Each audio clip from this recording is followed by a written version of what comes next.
And welcome to Advanced Shouting alongside Dan Petru and Michael Vartz. My name is Noah Fogelman. Guys, this is episode 20. They said it could be done. Wow. It's amazing. I know there's a lot of other choices for Hollywood actor and two scrubs on the internet, but you guys found us. We really appreciate it. Hollywood actor, by the way. Yeah. But yeah, I mean, we have a busy show. The radio voice of the Nashville Predators, our good friend Pete Weber, will join us. And there is going to be a women's volleyball. Pete Weber.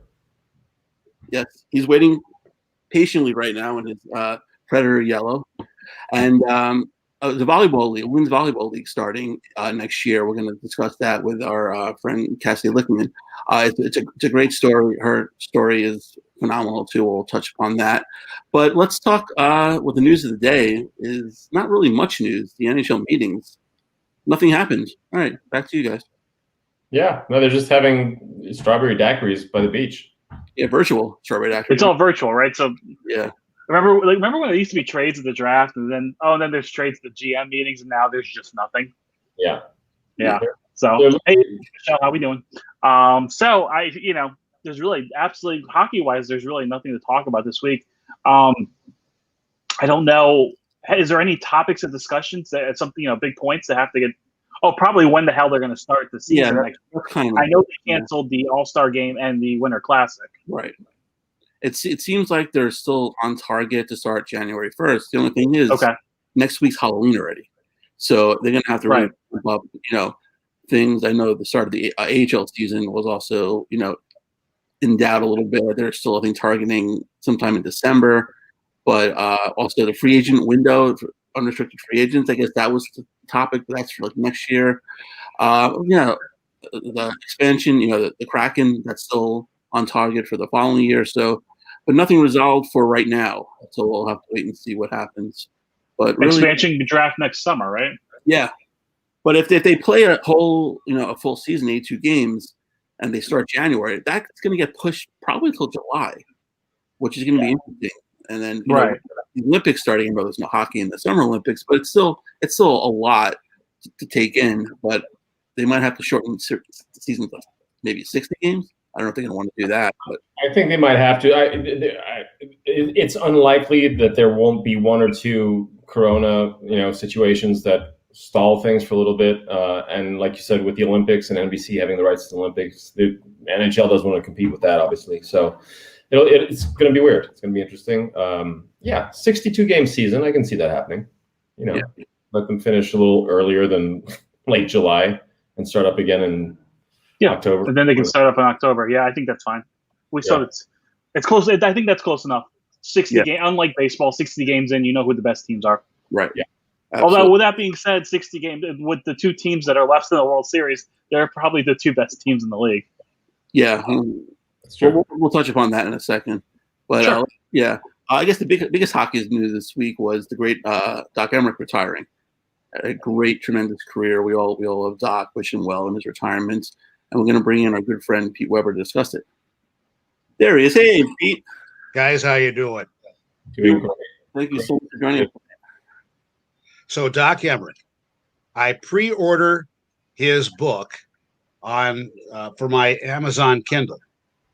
And the day it's released for my Kindle is the day that I wake up with all the tweets about his retirement. Now, I don't think he needed to do that to sell the book at all. It's great coincidence, I guess. But because that release date was set way back while we were still playing hockey. So I think that takes care of any conspiracy theories on that. But Doc Emrick, my gosh, when I first ran into him, he was with the Maine Mariners, the American Hockey League, his second stop on the minor tour, working his way up ultimately to the Philadelphia Flyers. But what an incredible individual he is. And my wife can tell you the great story. The 2016 All-Star game was here. I was already in the building, I think the practice day or the skills day. And my wife was at the gate, and Mike came up, and he was without credential. And there was nobody there except the local Predators employees. And so she talked them into letting Mike into the game. So he ran upstairs and thanked me for having my wife in the right place at the right time. What a bad. And the other thing, I got this call. He announced on Monday. On Tuesday, I got a call wondering if I could pass his phone number along. It was to a guy named Vin Scully. So there's mutual appreciation there. That I wish we had the ability to have taped. I'm sorry, modern media recorded. Yes, their conversation, because I think that would be absolutely great to listen in on. Wow. Now, actors can evaluate actors. Yeah. In Noel's case, graphic operators can evaluate graphic operators. Directors can evaluate directors. As an announcer, dancers dance. Yeah, okay. I got there. As an announcer, can you talk about? Obviously, Doc has been in the top of his profession for years. Can you talk about what do you see in him that sets him apart from other people in the field? How much he cares about the job that he does, his dedication to that, and really, in reading through the book, I don't think that Doc Emrick in the 70s is any different from Doc Emrick in 2020. His devotion to the craft, and but he's finally gotten to the point where he realizes he was never going to do strict broadcast, whether on radio or TV, and to learn how to relax and go with it. It's almost sounding like something here like out of the greatest movie of all time, Slapshot. Just roll with it. Just roll with it if you can. And that's what I think Mike has done. Some guys, I remember a guy named Terry Stembridge, who was the voice of the San Antonio Spurs in the early days after the merger with the ABA-NBA. And Terry had like a reporter's notepad down next to his scorecard with a list of verbs he would check off to make sure he worked them in. And then another column of adjectives and adverbs that he was trying to work in the broadcast. Now, you might think Doc does that, but he doesn't. It's just coming off the top of his well-educated head.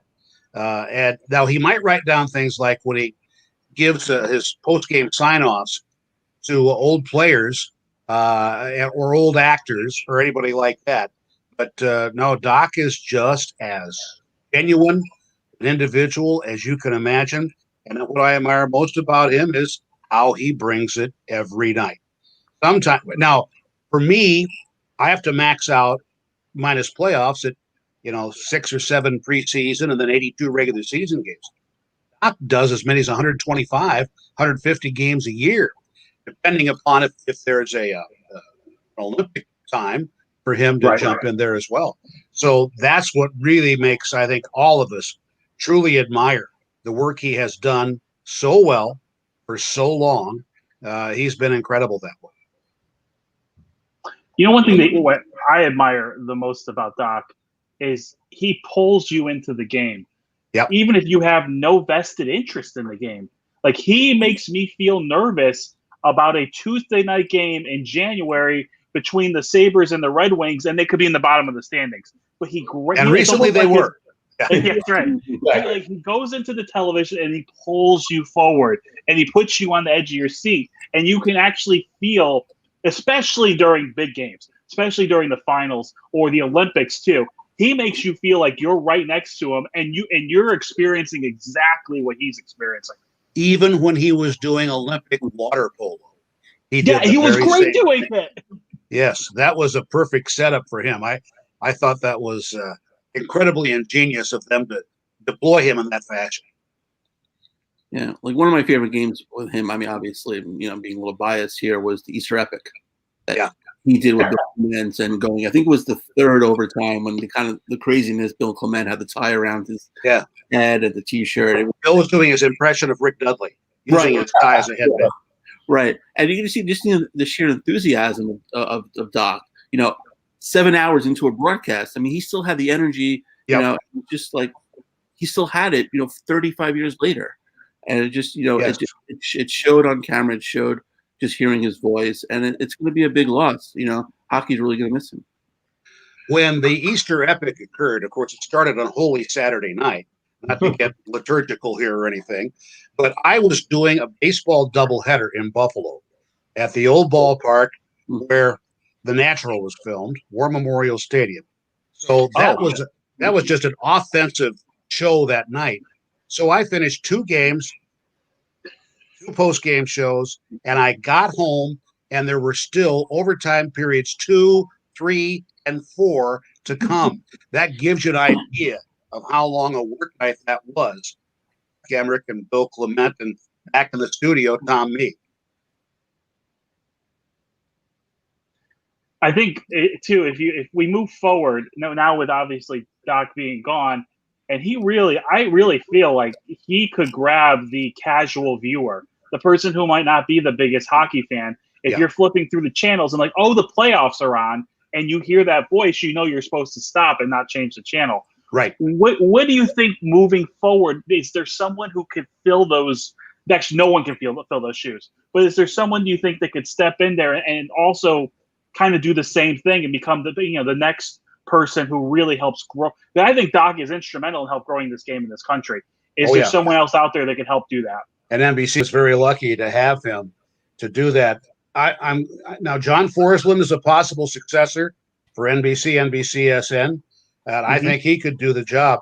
But I'm going to try to name some younger nominees, if you were, because you want them to be there for a while. And John is in his 50s. So while he could go 20 years anyway, you might want to have longer term than that. One young announcer I really admire is the voice of the Edmonton Oilers on radio, Jack Michaels, who is a Pittsburgh native. So he grew up really idolizing Mike Lang, but he went to work for the Alaska Aces in the ECHL. Wow. So he was the only guy that had to move south to join the Edmonton Oilers when he came into that job a few years ago. He's a fantastic play caller. Chris Kerber of St. Louis is that way as well. And then a younger guy in Denver, Connor McGahey, already in the NHL, but I think he could draw you in too. And I'm sure there are many others, but I just want to say I think this was a sport that had guys that lasted so very long. When I joined the LA Kings in '78, Bob Miller was my partner, and he was there until 2 years ago. Bob Wilson was the great voice of the Boston Bruins.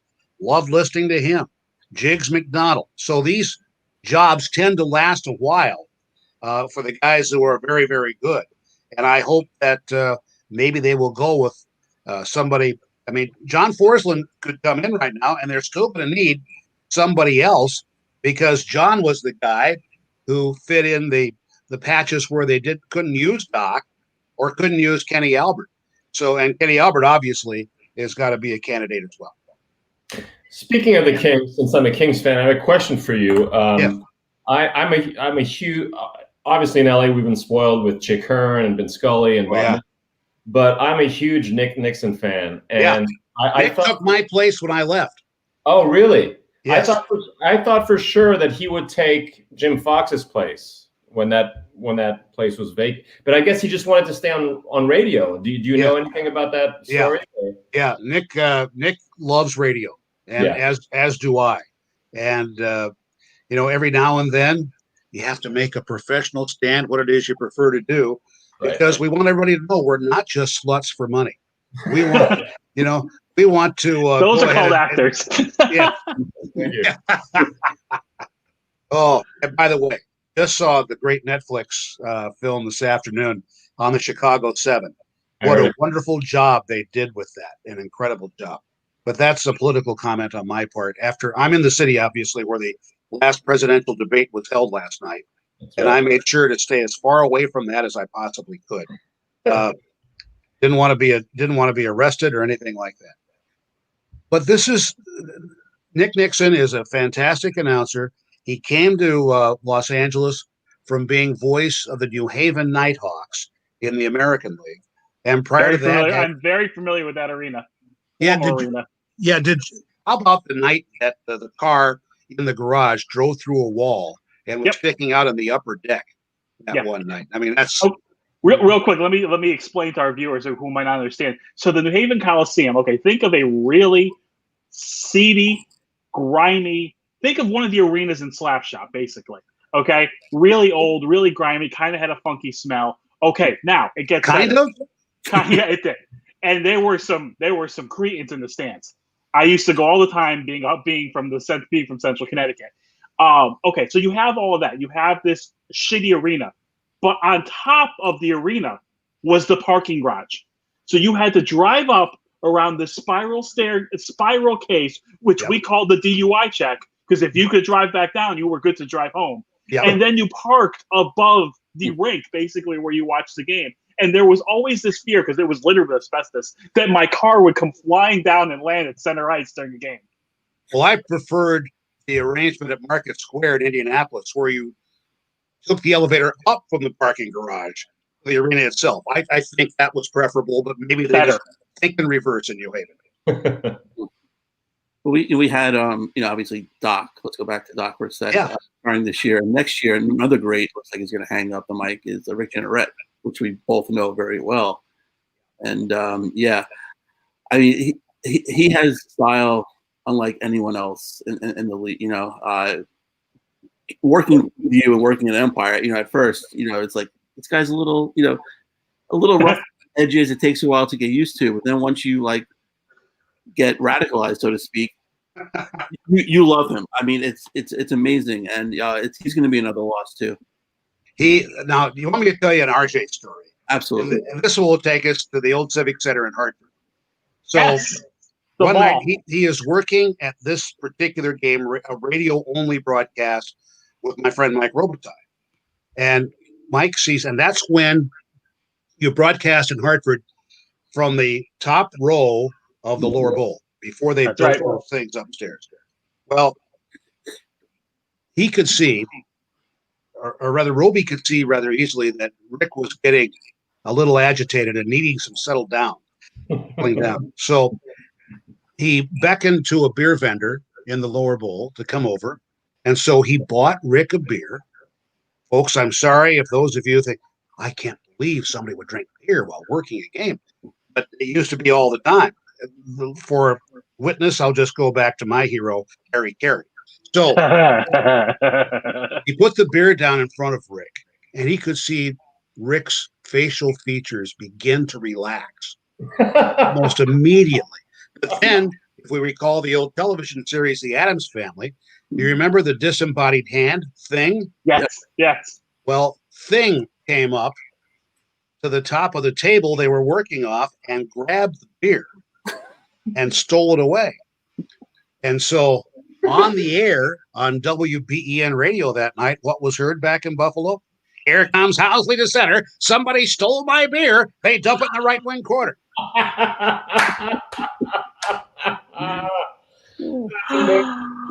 Oh, that's so good. Yeah. And I could so see that happening. I remember those days. And also, this is true. We're not making up how arenas used to be. The Hartford Civic Center was adjacent to a mall. Oh, yeah. You could go shopping. You could go to Chuck's Steakhouse or Sbarro, and then you can go to a game, and you never knew who you were going to see. I saw Jaromir Jagr in an art store. I saw Pavel Bure and Alexander Mogilny and Munson's Chocolate.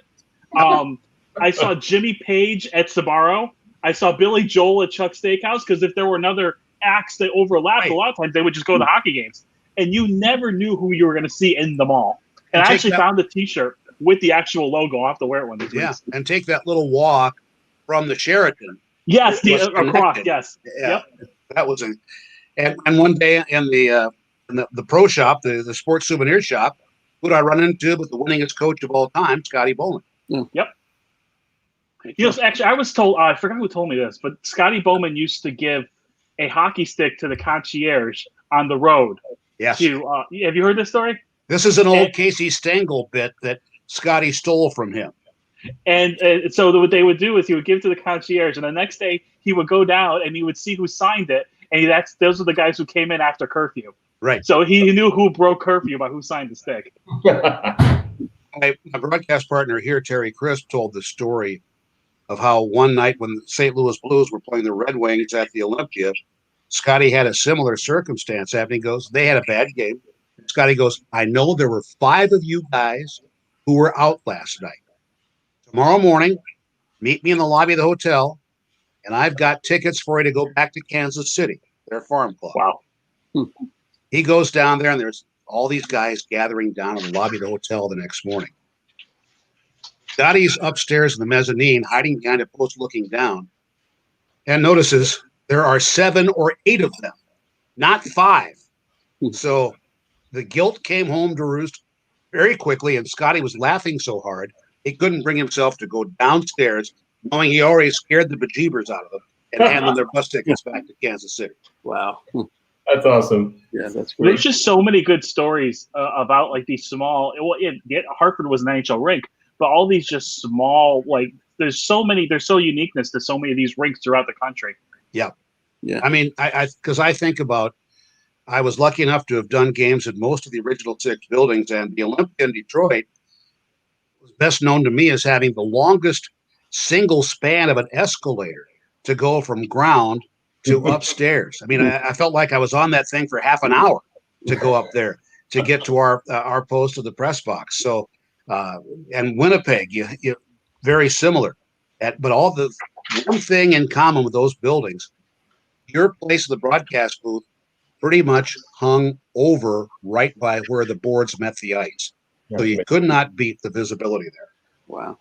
But Pete, yeah, this was great. Well, we'll talk to you again once the season starts, whenever that is, get back to normal. Yes, since we've already canceled the Winter Classic. Yeah. When does it start? Yeah. And because just a few weeks ago, Gary Bettman was obviously talking about starting the year with the Winter Classic. So now where do they go? And we'll have to wait and find out about that. But guys, very nice to talk with all of you here tonight. And remember, it's not Phil Housley who stole your beer. It was Sting who came up from the stands in Hartford. What a great story. Thanks, Pete. Take care, guys. Buddy, take care. He's a legend. He just is. He's up there, man. I look. I'm not a Predators fan at all by any way, But when they're on, I hear his voice. There's something about him that is. I'm not putting him in the Chick Hearn, Vince Scully category just yet, but he is definitely one of those announcers who really pulls you in for sure. Yes, absolutely. I love that guy. When we worked together in Buffalo, he would tell me stories all the time, and it's just he's awesome. Fun. I'm sure there's a lot of stories that we can't tell over the air too. Absolutely. Actually, we can tell. If we can say the word "fuck," we can say anything we want. We can say whatever we want, right? True. Like the time Rob Francis was a jerk to me. Yeah. Let me tell you a story about JLo and me. No, I'm kidding. Oh, okay. Another time. Okay, so we go from Nashville, the Predators, to Nashville hosting Professional Women's Volleyball League next year. Very exciting venture, and we're going to bring in Cassidy Lickman to talk about it. Hey, Cassidy. Hey, how's it going? Hey, Cassidy, how you doing? Good. I just heard you guys say I can say whatever I want. So whatever you want, and we encourage drinking as well. Exactly. Great. Yeah, but so this league is starting next year in Nashville, right? It's 40 players rotating in 6 weeks. Let's talk a little bit about this venture and how it got started. Yeah, I mean, I think the first thing to say is just that like professional volleyball is a thing because not everybody knows that, but there are longstanding leagues pretty much everywhere in the world other than here. So, I retired a few years ago, but was in Poland and Azerbaijan and China and France. And there's never been an option, at least not for decades, within the US. So this organization started, it's called Athletes Unlimited, started by Jonathan Soros and John Patricoff. And they were really interested in sort of reimagining what a pro league could look like, particularly within women's sports. And how do you sort of give some of the power and the platform back to the athletes? So like you said, there's 44 athletes coming. There are no owners, there are no clubs, there's no set teams. We redraft every week, and there's sort of a fantasy style scoring system where you get individual points based on set and match wins, your individual stats, MVP voting, and the top 4 on the leaderboard each week are the captains. And they draft a team, and all 4 teams play each other, and then we do it all over again. And it's just a 6-week season, and your bonus at the end depends on where you end up in the rankings. Wow. That's fantastic. That sounds like so much fun.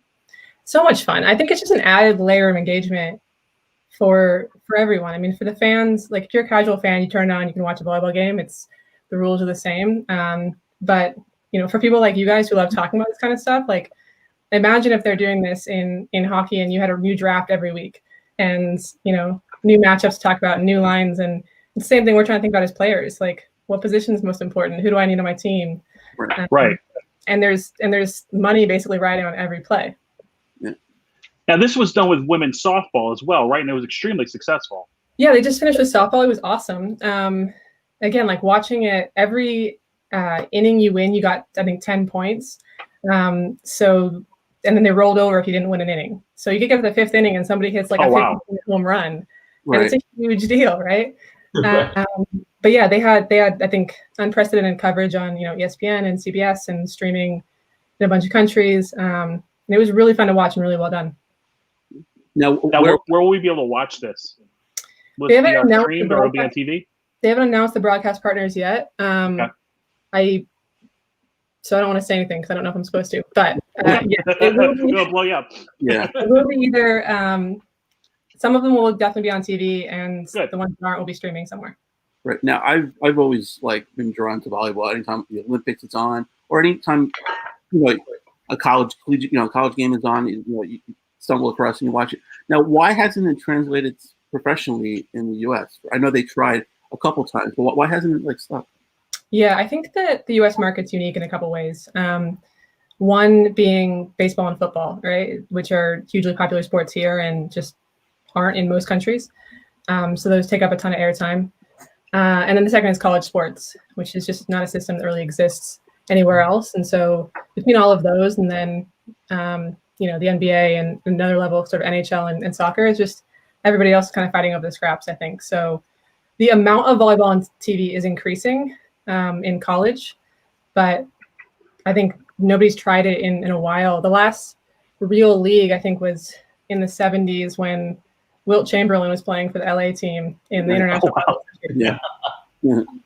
I mean, I grew up in France, and my recollection as early as I can go back is volleyball was on TV quite often. It's popular everywhere during the regular season, other than the United States. And I sort of, just to touch on what you're just saying, it's kind of lacrosse. Lacrosse is a great sport, but gets no sort of national coverage. And volleyball is, during the Olympics, volleyball is one of the most watched events. In the Must watch. Yep. By far.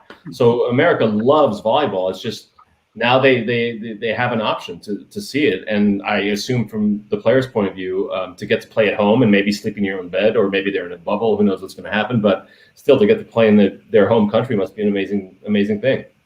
Yeah, I mean, life overseas sounds really glamorous, and it's not usually as much. But it's to be able to speak to your teammates and coaches, I think is fun. But yeah, it's huge for us. And I loved playing in some of those places. Like I said, I played in France. It was awesome. We won the French Cup, and they have tons of coverage. And but yeah, we just haven't had it, and it's such a globally popular sport. I think I read the other day, like between 800 and 900 million people worldwide who play volleyball. Wow. And that's, within this country, there's over 500,000 kids who are playing right now. So yeah, I think there's potentially a market for it. We just haven't had the opportunity. And by the way, lacrosse is the next league after us for Athletes Unlimited. That's right. That's great. Yeah. Now with all the, going on with COVID, shutting down college football, it's not having people in the stands that affects colleges and universities financially.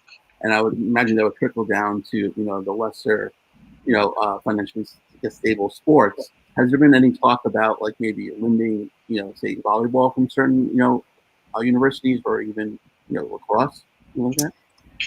There hasn't been much. On the men's side, there have been a couple programs that dropped because it's not nearly as large. I would say women's volleyball and women's basketball are the two biggest women's sports in college, both scholarship-wise and just opportunity-wise.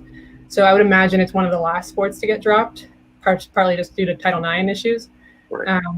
So I think we're in pretty good standing there. And supposedly they're actually in season right now playing in most parts of the country, other than I think the West Coast conferences.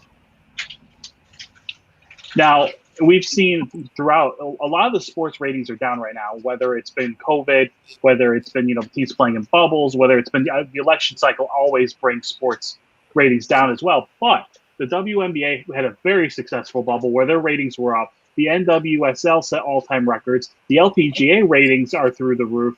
I think it just goes to show, if given the opportunity, women's sports can be extremely successful in this country. I mean, I think so. Yeah, I think there's obviously the numbers show it too.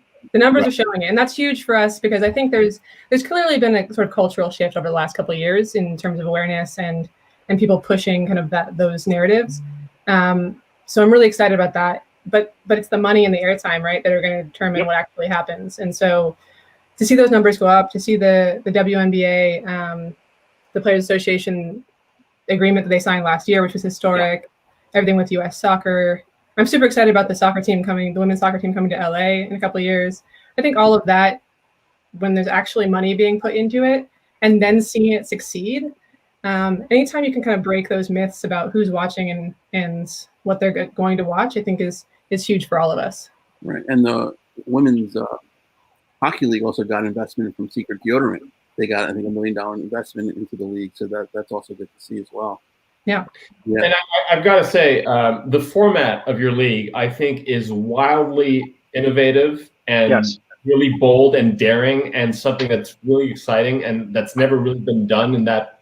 Well, maybe a little bit the softball league you were saying, Dan, but I didn't really follow that. But I just love the idea because I read somewhere that today's fan, especially the young fan, they follow the player. They fall in love with the player, not so much the team and the history of the team. And this, every week, you get a chance to follow your favorite player from team to team and hope that she becomes captain or whatever. It's just a really intriguing and new way of seeing sports that who knows what's going to happen. It might change the landscape for everything, you know? It's kind of like FanDuel. It's or what is it, Kings, whatever, Fantasy Kings, whatever it's called. It will be very successful for fantasy sports as well, too. Yeah, for sure. Yeah, I think that's exactly what they were thinking when they created it, was that about the upcoming or the younger fans and how they're looking at sports. And so they're like, why are we putting all of our money behind starting a club in different areas and having travel and all of these different things when we can put our money behind the actual athletes themselves and creating content that tells their stories and gives them a platform. They also have a whole initiative around, like, I think there's so many leagues right now trying to deal with how much voice we're giving our athletes and, you know, how and when can they speak on certain issues. And they just baked it right in. They're like, do you guys care about something? Like, all of you are going to play for a cause every season. Like, a portion on top of our bonus goes to whatever charity we pick. Wow. We have like local equity group. And they're just like, what do you want to do? Every decision comes through us. Like, everything from the rules to the uniforms to housing to all of it. And it's, no club owner has ever asked me that before. Right. Now, will it be in Nashville every season, or are you guys going to move about the country and try and do this in different spots? I don't know. I would imagine it moves, but it could come back to the same spot. And like I said, they're working on other sports and other leagues too. So I think, you know, depend on that. But if it does well in Nashville, we won't have any fans, so we'll be in Nashville, but like not underrated really. Sports city though. That's a fantastic city for sports. Yeah, I would be excited to like go out and see Nashville if that were allowed. But right. And then just like, you personally, I mean, when you were younger, dealing with those chronic pain issues, I know that was I was reading about that. You know, having to learn how to really walk again, and dealing with the pain. You talk a little bit about that. Yeah. So the Cliff Notes version is I was a sort of perfectly healthy child, and then I woke up one morning with kind of a shooting pain going down my shin, and tried to get up, and walking made it worse. So I got a pair of crutches, went to a bunch of doctors. Nobody could figure out what was going on or what to do about it. So at some point, you know, months into it, they said, you're probably just, this is it. Like, you're just not going to be able to walk. Wow. And I wasn't really feeling that. So I decided that the last day of 4th grade, I was just not going to bring my crutches to school, which was my entire plan. No like progression up to it. And kind of hopped and hobbled around school that day, but then went back to physical therapy and figured out walking and everything. The problem being I didn't actually like solve the issue. The pain didn't go away. And now I was walking on it, so that hurt more. So I decided the next best step would be to devote my life to physical activity, which was probably not advised by the medical community. But I mean, I've loved volleyball since I was born, you know, and knew I was always going to play it. And so I started playing, and as my career went on, you know, it gets more and more physical and more strenuous, and it got worse. And so it was just kind of this constant struggle of like, I want to be the best athlete that I can, knowing that I was going to sort of directly cause me more pain. But yeah, it was a thing, and I never actually ended up figuring out what to do about it. So it's just still there. And wow. Yeah, I mean, no regrets. Like, I love my entire career, and it hurt a lot, but yeah, I mean, it's been worth it. So you went from overcoming that to being all American, all academic at Stanford to playing for the U.S. women's national team. Can you talk about that transition a little bit? Yeah, I mean, just getting to Stanford in the first place was insane. You know, it's one of the top programs in the country. Right. It's also nice to like get a degree from Stanford. So yeah, I went and played there. The national team trains down in Anaheim, so I went there pretty much directly out of college. So we split time between the U.S. and our teams overseas. So we'll spend about half a year with each. And so yeah, my first season, I think my very first tournament was the 2011 Pan American Games in Guadalajara. And going and playing for the U.S. is just, will always be one of the greatest life experiences I'll have, you know, for so many reasons. Yeah, there's just moments that you get, I think, within that life that you're not going to experience anywhere else. And then on top of that, like being able to play volleyball at the highest level was just something I always, like, as somebody who loved the game growing up, just wanted to always experience. Yeah, I mean, I can imagine the game you love, the game you grew up loving, the game you knew you were always going to play. Now you're playing for Stanford, then you're playing for the U.S. national team. I mean, come on, it's amazing. But the fact that this injury is still not diagnosed is insane to me in 2020 with the advances in medicine, and the fact that you played through all this pain is just remarkable. And is there a part of you that feels like if I didn't have this, maybe I would have been even better? Or was it just something you learned? Like, I have chronic backaches. I've learned to live with it. I just don't tie my shoes. I have Velcro shoes. You know what I mean? You just learn to live with certain things. Yeah, 100%. I like really try not to think about if I'd be better without it, because I think I probably would have been a little bit. But on the other hand, so many of the skills that I had to learn and had to train from a young age, just in terms of sort of resilience and how you get through those moments, so much of that also translated to, you know, I have to serve gold medal point, right? Right. So like once I actually got to the national team, we worked with an incredible performance psychologist, Michael Gervais. He also works for the Seahawks and a bunch of Olympians and everybody else. But as he was talking about all of the skills that we would need, I was like, I know that. Like, I know how to do those things. Michelle wants to know. Sorry, no. Michelle wants to know what was your best game that you played, and who was it against? I think my last match ever for the U.S. 2015 Pan American Games in Toronto. We were playing Brazil for the gold medal, and we had lost. We had played them in pool play. We played best of 5, so we lost. We won the first 2 sets and lost in 5 in pool play. We won the first 2 sets in the gold medal match. We're down 20-12 in the third. We played at 25, down 20-12. Like, Brazil's got multiple-time Olympic gold medalists on their team. Half of our team is in a different tournament. There's like no way you come back 20-12. And I just remember this moment in the timeout at 20-12, looking around and being like, guys, do you know how great this story is going to be when we pull this off right now? And so we go back in there, and nothing special happened. It was just like point here, point there, and all of a sudden it's like 25 all, and then it's 20, and we end up winning, and we win a gold medal. My last match, and yeah, then we stand on top of the podium and hear the national anthem. You know, that's the way to go out too. Wow, that's fantastic. Yeah. Literally getting the chills hearing that story. Yep. Yeah, like I said, so many crazy moments. One of my other favorites, just quickly, is like my first tournament ever. We sent a really, really young team to Guadalajara for the Pan Ams, and everybody was like, the U.S. isn't even going to make it out of pool play. Like, and by the way, nobody wants the U.S. to do well. Like, I'm sure there were interregional That seems to carry over to many things in life. Yeah. All things in life.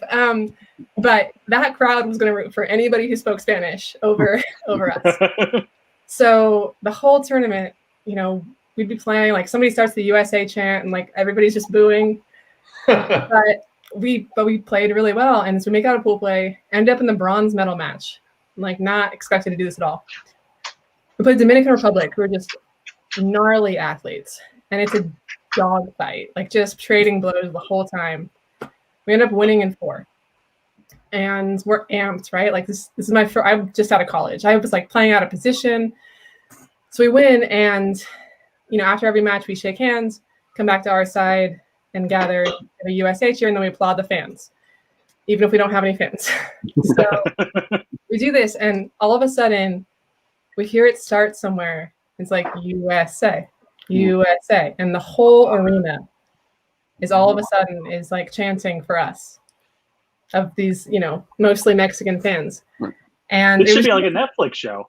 It was this moment of like respect, where they recognized how hard we played and how great a volleyball match they had just seen, and as just people who enjoy the sport, that they just had to take that moment and be like, "Good job." That's a great story. That's amazing. I love that story so much. Just like you said, fans just, you know what?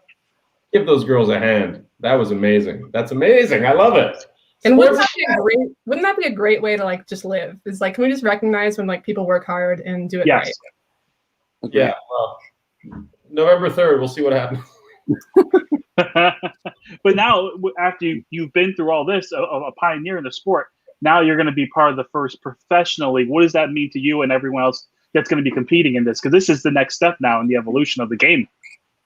It's huge, yeah. I mean, like I said, in my lifetime, there hasn't been pro volleyball in the U.S. My mom actually played in the last pro league, in a co-ed 4s version of the last pro league, and so yeah, just to see it come back, it's just insane. And again, there's probably 500,000 little girls who play volleyball in this country who don't know it exists. That's why I started with professional volleyball exists. Like the people who play it don't even know.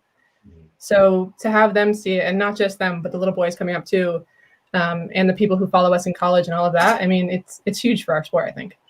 Right. And before we let you go, I know you're the founder of Path Sports. Do you want to just talk about that adventure? Yeah, so I have my own nonprofit. Essentially, I felt like it was agonizingly clear at the moment that we are in dire need of a sort of cultural shift towards empathy and equity and empowerment. And, if we're going to play the long game in that regard, then we have to consider new ways to effectively develop those skills in the next generation. So that's what we're working on. And I felt like given the cultural impact and the sheer number of kids who are involved in sports, it's been a really underutilized space. So in terms of helping teach those skills. So we're creating content featuring elite coaches and athletes who kids might actually be more inclined to listen to, breaking down those skills into the fundamentals and helping them understand, like, what does that look like in my actual life? How do I practice that? And how does it make me, a better athlete, but ultimately like a better human? I'm trying to just trick kids into being better humans. That's fantastic. Yeah. We need more people like you out there doing that. Absolutely. But Cassie, thank you so much for us. We'll definitely be in touch, and best of luck with the league. Yeah, thank you guys. We'll be watching. Thank you. Thanks. Take care. You know what's great about this show is we're in a slow time right now of sports, right? There's no basketball. Baseball's almost done. There's no hockey. College sports is a bit of a mess. The NFL is a bit of a mess. There's a lot of crap going. There's a lot not going on. There's a lot of things that are going on that aren't going on. And we have a show like this today, where it's really we had our meeting earlier in the week. We're like, gee, there's not much to talk about. But then we have guests like this, like Pete and Cassidy, and we have one of the best shows we've ever had. Yeah, it's fantastic. Right. Yeah, no, that venture. I mean, it sounds the format of it sounds great, and that would really I feel it would work in basketball. Probably. I can't wait. This is fantastic. Yeah, I think it's either going to tank or it's going to explode. It's not going to be in the middle. It's either going to work or it's not. Well, the softball league was extremely successful, so and it's the same people putting this on, so I have a feeling this is going to be great. Right, and then I believe next year they're going to work on lacrosse. So best of luck to Cassie and all of them.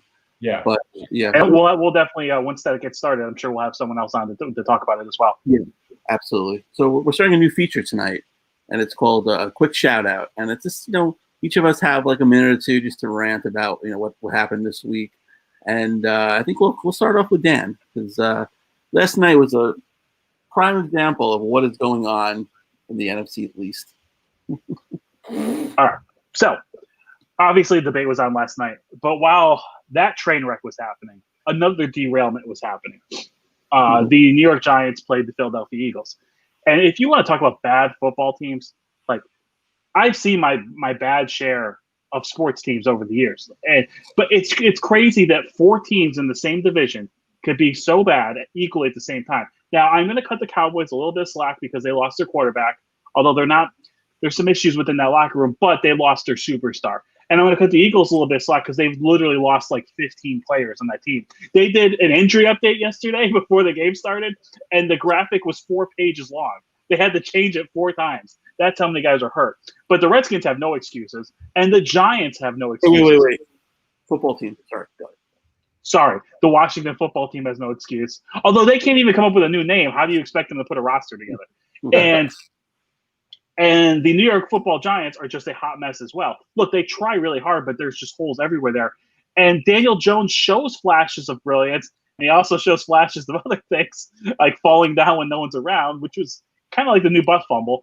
But if you look at it, though, he's won 4 games out of 20-something starts. He's only won 4 games. 3 of those games were against Washington. He's only beaten one other team in the league. That's a little alarming. He's also had a turnover in every game except one that he started. So while he does show signs, and it's not all his, I just don't understand how 4 teams could be a collective mess at the same time, and one of those teams earns the spot to host a playoff game. I heard on the radio the other day that the NFC East is a dumpster fire, and that's an insult to the dumpster. Yeah. Yes, absolutely. It's a hot mess inside a dumpster fire, yes. Yeah. If you look at the Eagles, getting that tie, I think it was against Cincinnati. Yeah, right? Cincinnati. That's going to be huge because that'll probably prevent them from getting 11 losses. So they can go 5-10-1 and probably win the division. That's insane. And host a 12-4 team in the playoffs. So it's ridiculous. But All right, Michael, you're next. I'll answer that. All right, my turn. I'm kind of angry. Not angry. I'm not really angry, but I think it's time to change. How can we be angry after that kind of segment we just had? Exactly. I'm kind of, it's time for the Major League Baseball strike zone to become robotized, electronic, technologicalized, whatever the fuck that word is. It's time for it. I mean, there's too much at stake. The difference between a 2-1 count and a 3-2 count and a 3-1 count is huge. I mean, it's insane to me that every other sport has used technology to get the wrongs right. Like you look at the VAR in soccer, the referee no longer has the burden to decide if the ball crossed the line entirely. They have that for offsides. Imagine making the bad call in the semifinal of the World Cup. What a disaster. That doesn't exist anymore. Hockey, you can review anything. You can review a goalie interference. You can review, 2 minutes for unsportsmanlike conduct when the D-man that's not reviewable, but the puck hitting the back of the net is. You know what? It should be renamed 2 minutes for you suck at hockey. Come on. Yes. You can do that puck. But no, baseball, here's the scenario. I'm batting for the New York Mets. We're down 2-1, bottom of the ninth. You're losing. Okay, that sounds right. Yeah, we're losing to the Philadelphia Phillies. It's NLCS. There's one out. There's a man on first and second, and I've worked myself into a hitter's count 2-1. And the pitcher throws the fourth pitch, and it's a ball, but the umpire calls it a strike, right? All of a sudden now it's 2-2. Now I'm fucked. I mean, this guy is going to throw his go-to, I need to strike this guy out pitch, was probably low in the dirt. And Gary behind the plate is known as a low strike umpire. Yeah, that's ridiculous. High strike umpire. Every umpire has a deal. This guy calls a wide strike zone, a narrow strike zone. This guy, it's a strike or it's not a strike. It's a ball. It's not a ball. I'm so sick and tired of the batter taking the pitch, knowing it was 5 inches outside, and looking at the umpire who just called the strike and going, dude, it was 5 inches outside. You know how I know this? Because I spent countless hours upon hours in a black room where a projector flashes a millisecond shot of something, and I have to decide if at the delivery point of the pitcher's hand, that's what's being projected. Was it a curveball? Was it a 2-seamer? Was it a 4-seamer? Was it a changeup? These guys are the best at what they fucking do in the world. So, and don't get me wrong, I'm not disparaging the umpires. It's a really hard thing to do, but it's time. We've got the technology to get it right every time. You put a little fucking bracelet on the guy's hand, and if it's a strike, before it even hits the catcher's hand, as it crosses the plate, strike, boom, strike one, and you're done. No, ball. Easy. Let's get rid of it. Angry Vartan is the best Vartan. Yeah. God. That was sexy. I'm not gonna lie. Bring in the human element. You know, what if Andy behind the plate? What if his wife left him for some younger dude, and his fucking head's not even in the game anymore, and he had one too many gin and tonics at the hotel bar the night before, and now he's just thinking about a younger man's hands on his wife's body, and he's like freak. I mean, they're humans. They make mistakes. Sorry, I'm getting a little out of control, but you're fine. No, but seriously, the strike zone needs to be electronic now because there's too much at stake. And seriously, the difference between a 3-1 and a 2-2 count is massive. And I saw it happen 2 days ago in the Dodger-Rays game, and we're in the World Series. And keep the umpires on the field. They're so fucking good. They get the calls right so many times. But balls and strikes is the one area of the game where I feel like is lacking a little bit, and balls and strikes is the basis, is the foundation of baseball. These guys make incredible plays, like a bang bang play at first base. People don't probably know this. I didn't know it until I heard about it. Was the guy doesn't watch the shortstop throw to the first baseman. He watches the batter's foot and he listens for the pop of the ball in the mitt of the first baseman. And if there's 80,000 fans because it's the bottom of the ninth and your team's rallying, sometimes he doesn't hear it, and sometimes he misses the call. And people who say, "Oh, you can't take the human element out of baseball," guess what? They already have. Right. So for those close calls, they go to instant replay. So and they're charging $500 for a family of 4 to go see the game, so get the calls right. Yeah, 100%. And to close out the point, keep the home plate umpire for foul tips, for a hit batter, for batter interference, for the catcher trying to throw a guy out at second base, for the guy sliding in at home plate. They're all amazing at what they do. I'm not at all knocking the umpires, but it's time to get a strike as a strike, or it's not. And one last point, sorry. The strike zone for Aaron Judge is very different than it is for Jose Altuve. Oh, I know. You know what I'm saying? And they have to adjust to that on the fly. And some of these dudes are 65 years old and are on their fucking 6th cataract surgery. So come on. Let's just get it right. Sorry. Okay. Okay. All right. Well, that was fantastic. That was much better than mine. All right. So now Noel's going to go, and I think he's going to top both of us because I'm just going to say one word. Wait. But before we go, in the chat, Michelle, check your blood pressure. Michael. Sorry, my bad. Joanna says even cricket has tech reviews, so it's another sport that does. So let's get it right. All right, here we go. Okay, ready? Here we go. I'm just going to lob this up. This is going to be the easiest alley-oop ever. All right, here we go. New York Jets. Hold on. And I'd like to preface this by here we go. All right, so that's the best you've ever looked. I'm sorry, that's cruel. It's okay. I actually pulled Zach out of school today so he can make this for me. Thank you, Zach. All right, so this team is 0-6, right? They're 0-6. They have 6 touchdowns, 6 offensive touchdowns in 6 games. Yeah. 2 of them came from Sam Darnold, who everyone wants to falling off my head. Who everyone wants to run out of town. 2 of those touchdowns became on a broken play. They were unbelievable. They're going to run on a loop in the video yearbook this year because they only have 5 good plays. Adam continues to disappoint, and this guy should get fired. Every goddamn week, this guy makes excuses. The players don't execute because his plays are brilliant. If you look at the 5 years he was an offensive coordinator or quarterback coach, the best was 21st ranked. 21st. This guy rode on Peyton Manning's coattails, and Peyton Manning's another one. He screwed the Jets back in 1997 by staying in school, and he screwed the Jets by recommending this tool as a coach. He screwed the Jets by staying in school. He wanted to further his education. Yeah. And the same thing might happen this year with Trevor Lawrence, who I don't want them to draft.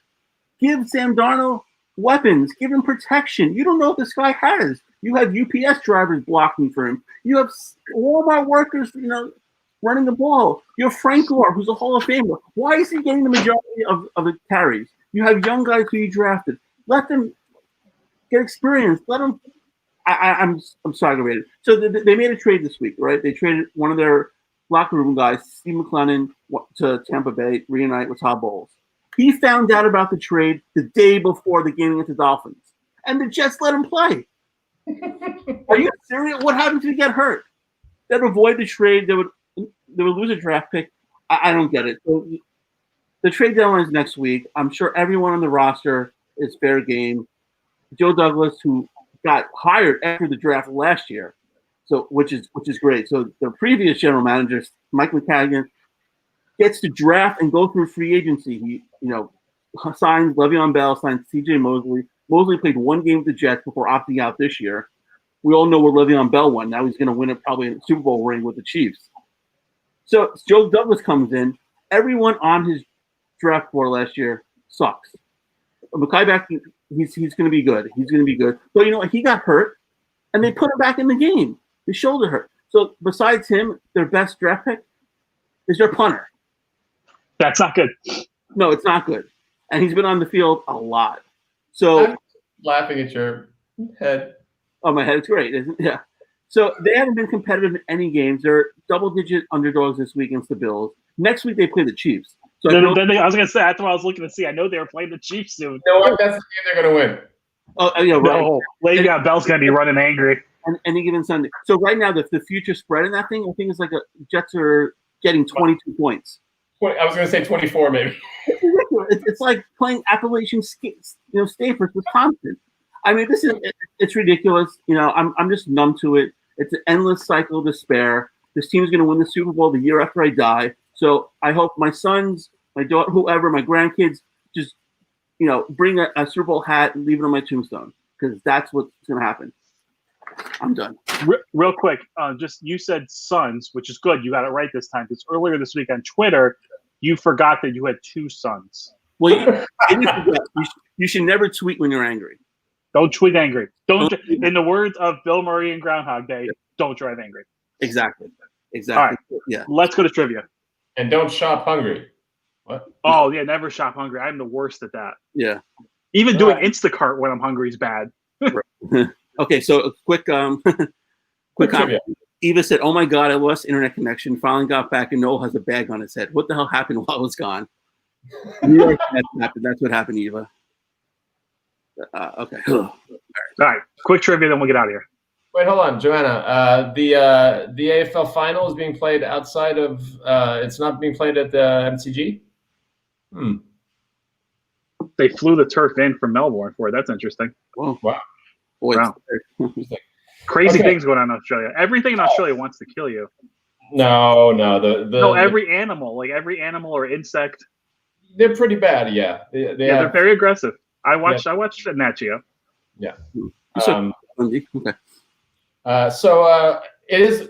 We love hockey. That's our sport, but it is the World Series. So since I know you're both Yankees fans, I'm going to give you a little 2000 New York Yankees World Series trivia, only because they were playing my Mets, and you won in 5, and everyone thinks, they killed them. It was a very close series, actually. It was. Game one went into 12 innings, and I remember listen, Jay Payton and Benny Agbayani were never going to beat, the likes of the Yankees. But anyway, it was a good series. So it's simple trivia, and we don't have that much time. I'm going to ask you all to just name a player on that roster until one of you can name a player anymore. Okay. Should I start? Yeah, go ahead. All right, Derek Jeter. Yep. Jorge Posada.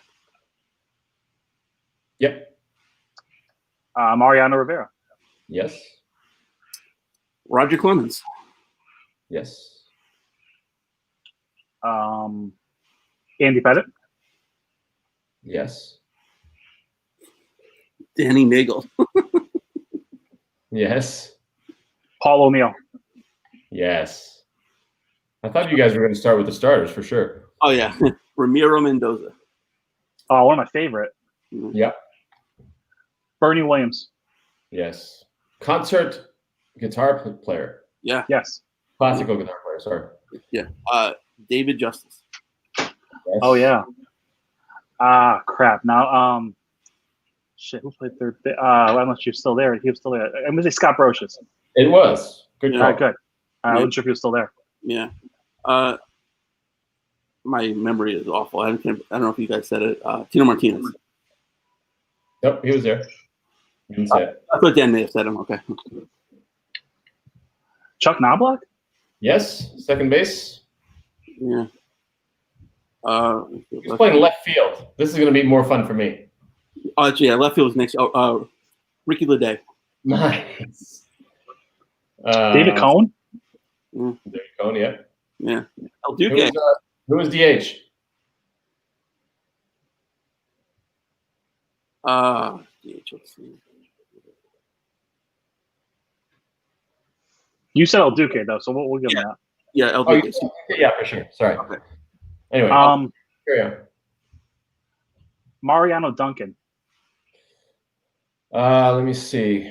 I don't even know who that is. Was he a pitcher? No, it was a position utility player. No, he was gone. I don't see him. Okay.